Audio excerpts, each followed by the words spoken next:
Hello friends, Shri BKKPSM BSc college પાલનપુરમાં આપનું સ્વાગત છે. હું Mamta Soni, department of physics તરફથી આપનું હાર્દિક સ્વાગત કરું છું. તો ફ્રેન્ડ્સ, આપણે આજે સ્ટાર્ટ કરવાના છીએ યુનિટ 4 ચેપ્ટર નંબર 8 રેક્ટિફાયર અને ફિલ્ટર પરિપથો. તો સૌથી પહેલાં આપણે સમજીશું રેક્ટિફાયર. તો આપણી પાસે અલગ અલગ ટાઈપના રેક્ટિફાયર છે.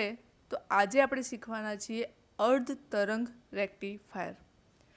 પહેલાં તો રેક્ટિફાયરની અંદર હોય છે શું, રેક્ટિફાયર કામ શું કરે છે, એ કઈ રીતે વર્ક કરશે, એ આપણે અહીંયા આગળ શીખવાના છીએ.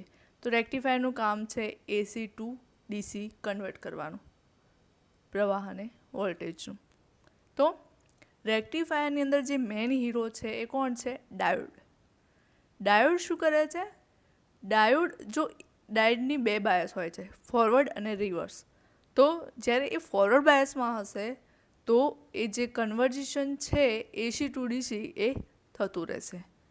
પણ જો રિવર્સ બાયસ હશે તો એ સમયે એ જે કન્વર્ટ થવાનું પ્રોસેસ છે, પ્રક્રિયા છે, એ નહીં થાય. તો મેં અહીંયા તમને સમજાવવાની કોશિશ કરી છે કે જો કદાચ જ્યારે ફોરવર્ડ બાયસમાં હશે તો કન્ટિન્યુ વહન થતું રહેશે, પણ જો એ રિવર્સ બાયસમાં હશે તો એ જે વહન છે એ ત્યાં બંધ રહેશે. એ જ પ્રમાણે અહીંયા આગળ પણ એવું છે, સીધું એટલે કે ફોરવર્ડ, ઉલટું એટલે કે રિવર્સ. આ સીધી પ્રક્રિયા છે, અહીંયાથી ઉલટી પ્રક્રિયા છે. એટલે ડાયોડની કંઈક આ સ્થિતિના કારણે જે પ્રક્રિયા થાય છે આખી ફોરવર્ડ બાયસની સર્કિટના અંદર, એ સમજવાનું છે.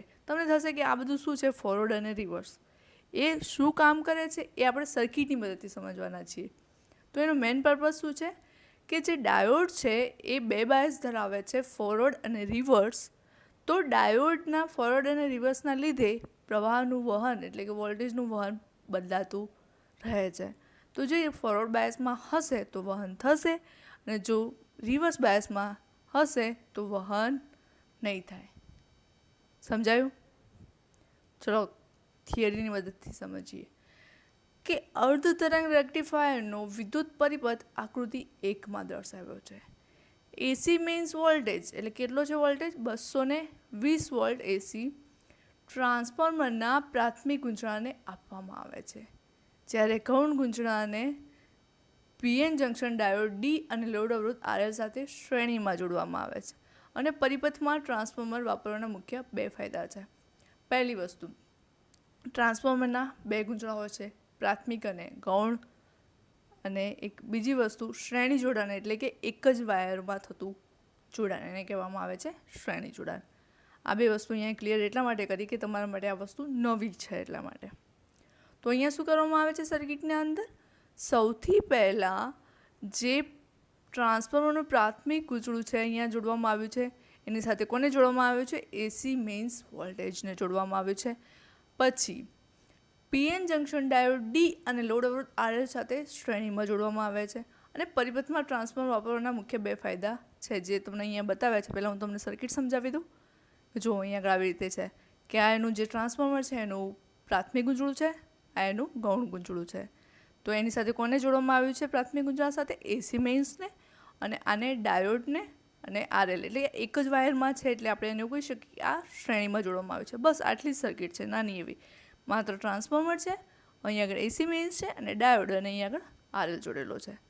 આ આખી સર્કિટ છે એ અર્ધ તરંગ રેક્ટિફાયરની છે. પૂર્ણ તરંગમાં આમાં થોડુંક એડ થશે, એ તમને આગળની થિયરીમાં સમજજો, બરાબર. અત્યારે આપણે માત્ર અર્ધ તરંગની વાત કરીશું. તો એકદમ નાની સર્કિટ છે, એકદમ ઇઝી છે. તો શું કહે છે? ટ્રાન્સફોર્મર અહીંયા કેમ વાપરવામાં આવ્યું છે? એના બે ફાયદા છે કે ટ્રાન્સફોર્મર એ રેક્ટિફાયર પરિપથ અને AC મેઇન્સ વોલ્ટેજને અલગ કરે છે, જેથી ઇલેક્ટ્રિક શોક લાગવાનું જોખમ ટળી જાય છે. અહીંયા ટ્રાન્સફોર્મર એટલા માટે વાપરવામાં આવ્યું છે કે જોખમ, જે કરંટનું શોક લાગવાનું જે જોખમ છે એ ટળી જાય છે. બીજી વસ્તુ કે જરૂરિયાત મુજબના DC વોલ્ટેજ પ્રમાણે સ્ટેપ અપ કે સ્ટેપ ડાઉન ટ્રાન્સફોર્મરને પરિપથમાં જોડી શકાય છે. સ્ટેપ અપ શું કામ કરશે? વોલ્ટેજ વધારવાનું. સ્ટેપ ડાઉન વોલ્ટેજ ઘટાડવાનું કામ કરશે. એટલે કે આપણે જોડી શકીએ કે કયું જોડવું છે, કઈ જરૂરિયાત છે, આપણે વોલ્ટેજ વધારવો છે તો સ્ટેપ અપ, અને વોલ્ટેજ ઘટાડવો છે તો સ્ટેપ ડાઉન ટ્રાન્સફોર્મર અહીં આપણે જોડી શકીએ છીએ અલગ અલગ રીતે. દાખલા તરીકે રેડિયો માટે 6 વોલ્ટનો ડીસી વોલ્ટેજ જોઈતો હોય તો 0 થી 6 વોલ્ટનું સ્ટેપ ડાઉન ટ્રાન્સફોર્મર લેવું પડે. જ્યારે કેથોડ રે ટ્યુબ 2 કિલો વોલ્ટ માટે વોલ્ટેજ જોઈતો હોય તો આપણે સ્ટેપ અપ ટ્રાન્સફોર્મર પરિવર્તનમાં જોઈએ છે. એટલે જે પ્રમાણે રિક્વાયરમેન્ટ હોય, જરૂરિયાત હોય એ પ્રમાણેનું આપણે અહીંયા આગળ ટ્રાન્સફોર્મર જોડી શકીએ. એટલા માટે આપણે અહીંયા ટ્રાન્સફોર્મરનો ઉપયોગ કરીએ છીએ. તો આ એની સર્કિટ છે, મેં હમણાં તમને સમજાવ્યું, ફરી સમજાવી દઉં. આ ટ્રાન્સફોર્મરની રચના છે, જે મેં તમને લાસ્ટ લેક્ચરની અંદર સમજાવ્યું હતું કે ટ્રાન્સફોર્મરની રચના સર્કિટના અંદર કેવી હોય છે. આ એનો ડાયોડ છે, આ એનો એનોડ, કેથોડ, એને ડી એટલે કે ડાયોડ માટે લખ્યું છે. અહીં આગળ આ આરએલ છે, લોડ અવરોધ આપણો. અહીં આગળ એસી છે અને અહીં આગળ ડીસીમાં કન્વર્ટ આઉટપુટ આપણને શેમાં મળે છે? ડીસી વોલ્ટેજમાં. એ આપણો VO થશે. અહીં આગળ આ VI થશે. V1 V2 પણ કહી શકાય છે. હવે એનું કાર્ય કઈ રીતે કરે છે? તો કાર્ય કે ધારો કે ટ્રાન્સફોર્મરના એસી મેઇન્સ વોલ્ટેજ આપતા ઘઉં ગૂંચળામાં ઉદ્ભવતું એસી વોલ્ટેજ. હવે ટ્રાન્સફોર્મરમાં કઈ રીતે કામ કરે છે કે જો તમે આ ગૂંચળાને વોલ્ટેજ આપો છો તો એના લીધે આ ગૂંચળાની અંદર વોલ્ટેજ ઉત્પન્ન થાય છે. તો અહીંયા કેટલો વોલ્ટેજ ઉત્પન્ન થાય છે? VS એટલે S four secondary is equal to VM sign omega T. કંઈક આટલો વોલ્ટેજ અહીંયા આગળ સેકન્ડરી ગૂંચળામાં ઉત્પન્ન થાય છે. ક્યારે? કે જ્યારે પ્રાથમિક ગૂંચળાને અહીંયાથી વોલ્ટેજ આપવામાં આવે છે ત્યારે. જ્યાં VM એ શું છે? એસી વોલ્ટેજનું મહત્તમ મૂલ્ય છે. એટલે કે આનું જે મહત્તમ મૂલ્ય છે, જે એસી વોલ્ટેજ છે એનું. તો કે ગૌણ ગૂંચળામાં ઉદ્ભવતા એસી વોલ્ટેજના ધન અર્ધચક્ર દરમિયાન એટલે કે 0 થી પાઈ વચ્ચે કેથોડની સાપેક્ષે ડાયોડનો એનોડ ધન થાય છે. આથી ડાયોડ ફોરવર્ડ બાયસ થાય છે.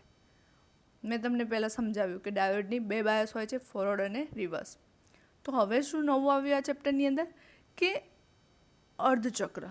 હવે અર્ધચક્ર એ શું છે કે એસી વોલ્ટેજ છે, તમને ખ્યાલ હોય કે એસી વોલ્ટેજના 2 અર્ધચક્ર હોય છે કે એક અર્ધચક્ર જે હોય છે એ ધન હોય છે અને બીજું ઋણ હોય છે. તો શું કહે છે કે જ્યારે ગૌણ ગૂંચળામાં ઉદ્ભવતો એસી વોલ્ટેજના જે એસી વોલ્ટેજ છે એના ધન અર્ધચક્ર દરમિયાન એટલે કે 0 થી પાઈ વચ્ચે શું થાય છે? કેથોડની સાપેક્ષે એનોડ ધન થાય છે. આથી ડાયોડ ફોરવર્ડ બાયસ થાય છે. કઈ રીતે હું તમને સમજાવું? કેથોડની સાપેક્ષે એનોડ ધન થશે, એનો એટલે કે આ પોઝિટિવ થશે અને આ નેગેટિવ થશે. તો પ્રવાહ કેમ વહેશે? આમ વહેશે. તો એટલા માટે જે ડાયોડ છે એની દિશા એની જ દિશામાં આવશે એટલે કઈ કહેવાશે? ફોરવર્ડ બાયસ કહેવાશે.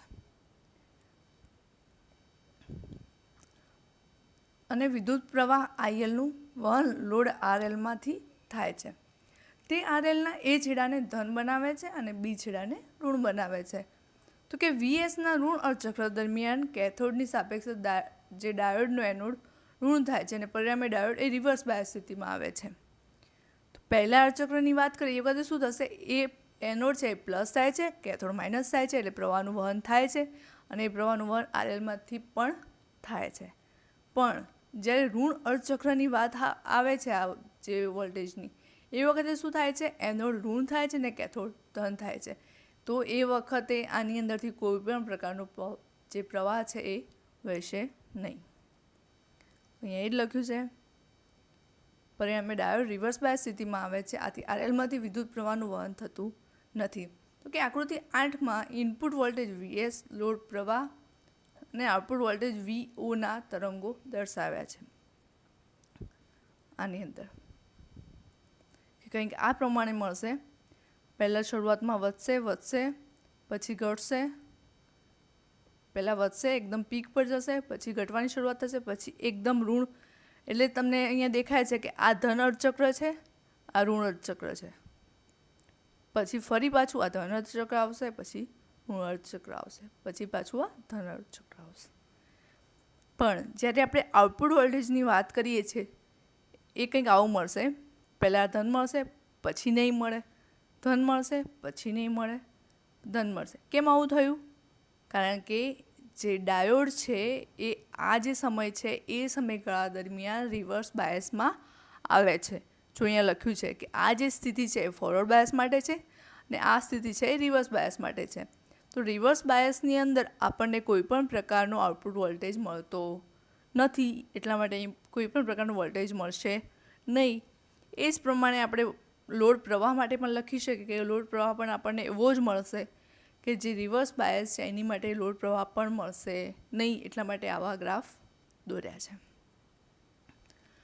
તો કે તરંગ કૃત્યો પરથી જોઈ શકાય કે લોડ અવરોધના બે છેડા વચ્ચે મળતો આઉટપુટ વોલ્ટેજ શુદ્ધ ડીસી વોલ્ટેજ નથી, તે સ્પંદયુક્ત છે.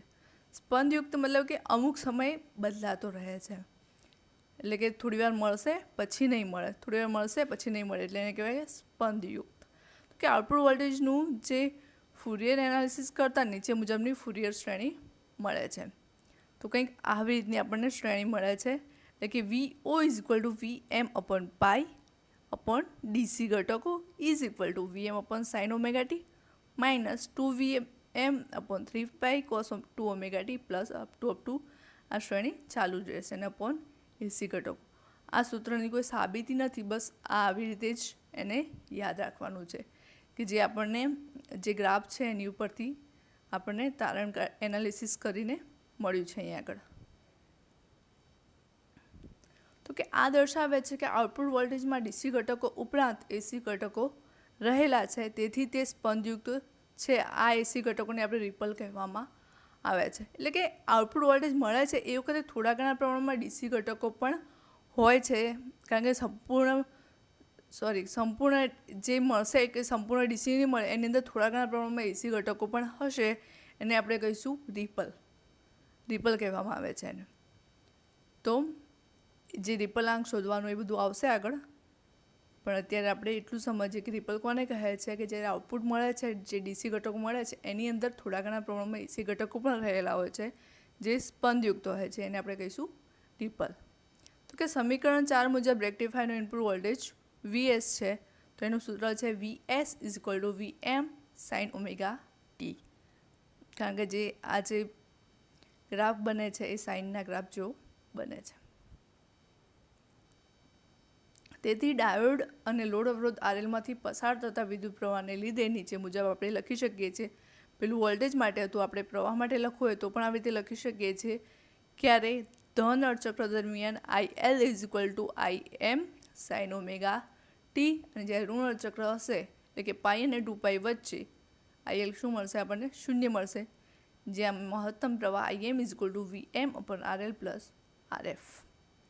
અહીં RF એ ડાયોડનો ચલ અવરોધ છે જેનું મૂલ્ય ઘણું ઓછું હોય છે, અને આ વિદ્યુત પ્રવાહ ટ્રાન્સફોર્મરના ગૌણગુંજામાંથી પણ પસાર થતો હોય છે, પરંતુ તેનો અવરોધ ઘણો નાનો હોવાથી આપણે ગણતરીમાં લેતા નથી. એટલે જે RF છે એ ડાયોડનો ચલ અવરોધ છે, પણ એકદમ ખૂબ નાનો હોય છે, એટલે કે અવગણી શકાય એવો હોય છે, એટલે આપણે એને ગણતરીમાં જલ્દી કરીને લેતા નથી. તો ફ્રેન્ડ્સ, આપણને આજની થિયરીમાં એટલું શીખવા મળ્યું કે એક ડાયોડો હોય છે, ડાયોડની બે પોઝિશન છે, ફોરવર્ડ અને રિવર્સ. એટલે કે જ્યારે એસી વોલ્ટેજનું ધન અર્ધચક્ર હોય છે એટલે ફોરવર્ડ બાયસમાં આવે છે, ત્યારે પ્રવાહનું વહન થાય છે RLની અંદરથી, અને જ્યારે ઋણ અર્ધચક્ર હોય છે એ વખતે રિવર્સ બાયસમાં આવે છે અને પ્રવાહનું વહન થતું નથી. અને ગ્રાફ આપણને મળે છે, પહેલાં શરૂઆતમાં કેવો મળે છે? સાઇન આકારનું મળે છે, અને પછી જ્યારે આઉટપુટ વોલ્ટેજનું અને આઉટપુટ પ્રવાહનો આપણે ગ્રાફ મેળવીએ છીએ તે એક સ્પંદયુક્ત મળે છે. એટલે કે અમુક સમયે આપણને મળતો નથી, ઋણ અર્ધચક્ર દરમિયાન નથી મળતો, ધન અર્ધચક્ર દરમિયાન મળે છે. આ એનું આખું જે થિયરી છે એનું શોર્ટ ફોર્મમાં મેં તમને સમજાવી દીધું છે. એટલે કે આપણે જો થિયરી પૂછાય છે તો એવી રીતે પૂછાય કે અર્ધ તરંગ સમજાવો, તો તમારે આટલું લખવાનું રહેશે. ઓકે, સમજાઈ ગયું કમ્પ્લીટલી? Thank you friends.